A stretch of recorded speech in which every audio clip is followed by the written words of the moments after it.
नहीं, नहीं, ये भी मन की चाल है, नहीं।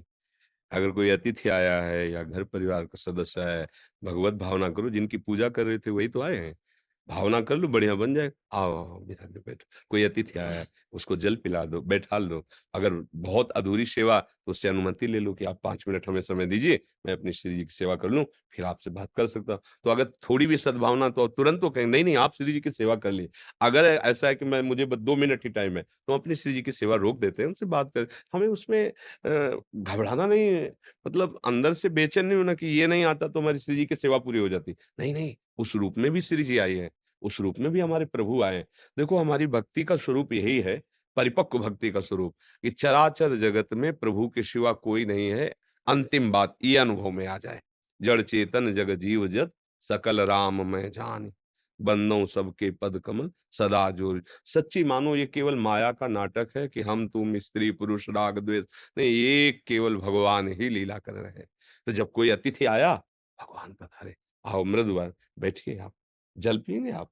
नहीं, तो आप 5 मिनट बैठ जाइए, हम अपनी श्री जी की सेवा कर लें, अगर आपकी अनुमति हो, फिर हम आपसे बैठकर बात करें। बढ़िया मृदु व्यवहार, क्योंकि प्रभु न जाने किस रूप में कब कैसे आ रहे हैं। अच्छा, घर का कोई जन है, अब यहाँ ध्यान देना, मान लो पति है, पुत्र है, उसको स्कूल जाना है, उसको ऑफिस जाना है, तो हमें ज़रूरी सेवा ये नहीं कि हम श्री जी की सेवा करें, हमें ज़रूरी है पहले वो सेवा करना।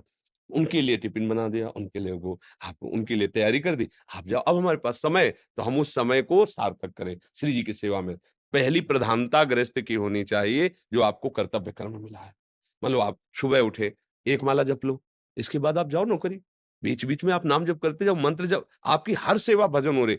कोई भी विक्षेप भजन में हमें डाल ही नहीं सकता, विक्षेप में भजन हम स्वीकार करते हैं। ये आदमी विक्षेप है, ये बात विक्षेप है, वो हम स्वीकार करते हैं। नहीं, कोई हमारे भजन में विक्षेप, भजन कोई छोटी-मोटी चीज़ नहीं है।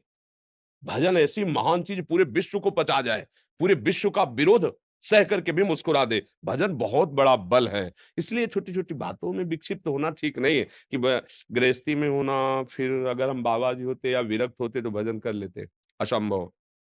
भजन कोई खिलवाड़ नहीं है, अगर तुम गृहस्थी में नहीं कर पाए तो विरक्ति में नहीं कर पाओगे, बात समझ लो। अगर भजन जो परिस्थिति तुम्हें दी गई है और उसमें भजन कर लिए, तो अब चाहे विरक्ति हो चाहे गृहस्थी हो, हर परिस्थिति भजन में रहेगी। और जो ये सोचता है कि कोई एक कमरा मिल जाए, एकांत बैठ जाऊं, ऐसा करूं तो हम मान गए। तुम एक कमरे में चले जाओगे, लेकिन हृदय में भरा हुआ प्रपंच जब अपना स्वरूप विस्तार करेगा, तब आप भजन में तन्मय नहीं हो पाएंगे। इसलिए जो परिस्थिति हमारे ठाकुर जी ने दी है, वो बहुत अच्छी है। उसी परिस्थिति में भजन कर लो, तो विश्व में तुम्हें कोई भजन से रहित नहीं कर पाएगा। अगर परिस्थिति के मांग में भजन कि ऐसी परिस्थिति हो तो भजन, तो ये भी बात लिख लो कि आपका भजन कभी नहीं हो पाएगा।